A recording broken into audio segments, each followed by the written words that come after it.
In the bitter cold of the Himalayan winter, a soldier stands guard against the enemy without. But who stands guard against the enemy within?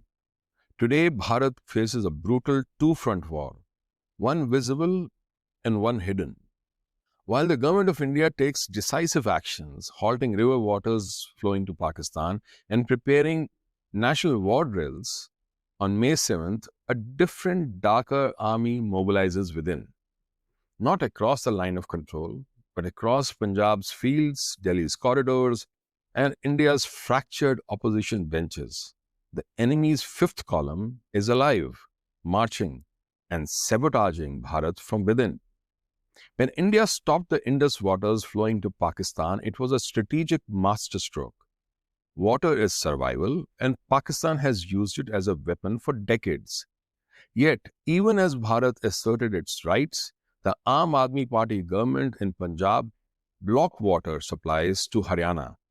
One step forward against Pakistan, one stab in the back from Punjab. Water, the weapon of choice, was turned inwards against fellow Indians by those elected to defend them. And so the line between treason and politics blurred once more. The government's announcement of nationwide mock drills, a bold preparation for war, was immediately shadowed by an insidious move. On the same day, the Rail Roko protests were announced across Punjab, specifically on the Amritsar-Delhi line, by farmers, they said. Farmers, or a manufactured political militia. Punjab, the vital artery through which the Indian Army convoys, supplies, and mobilizations happen, was deliberately choked. While Bharat prepared for conflict, the opposition prepared for sabotage. Who benefits when India's army movements is crippled? The answer is chilling, and it is obvious. Remember Ajay Rai, the Congress chief of Uttar Pradesh? He openly mocked India's pride, the Rafale fighter jets, as if defending Bharat's skies was a joke. Pakistani TV channels played his clip on loop. Pakistani generals quoted him as evidence. Indian valor was mocked, using Indian voices. And then came Imran Masood, another Congress leader, ridiculing the surgical strikes, just like Pakistan demanded after Balakot, demanding proof of India's victories, giving enemy nations ammunition to wage psychological warfare against India.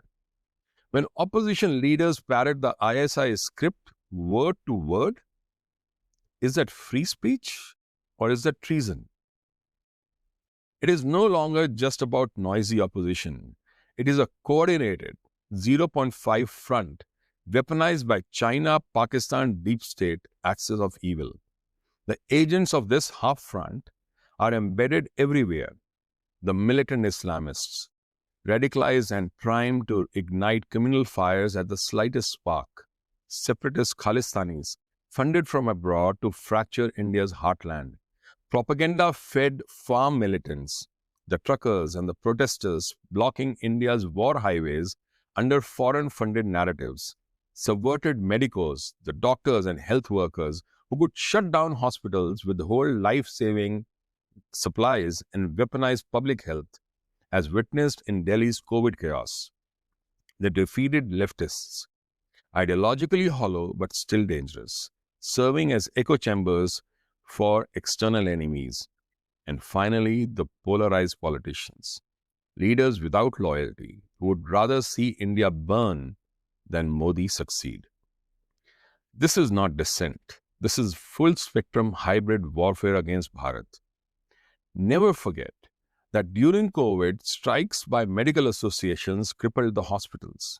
Farmer protests blocked critical highways even as a nation fought the pandemic. Imagine a war scenario now, where the hospitals are paralyzed, oxygen supply routes are sabotaged, army convoys are blocked on highways to borders, essential supplies are hoarded or diverted. An internal rebellion synchronized with an external attack is not a fantasy anymore. It's a script unfolding right before our eyes. And it is being written not just in Rawalpindi and Beijing, but also in Delhi, Chandigarh, and Kolkata.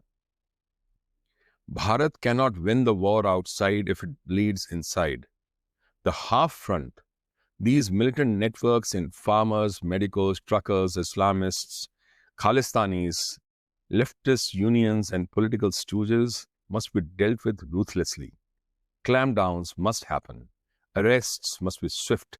Networks must be dismantled. Even a national emergency designed specifically to protect Bharat's survival must be placed firmly on the table as an option.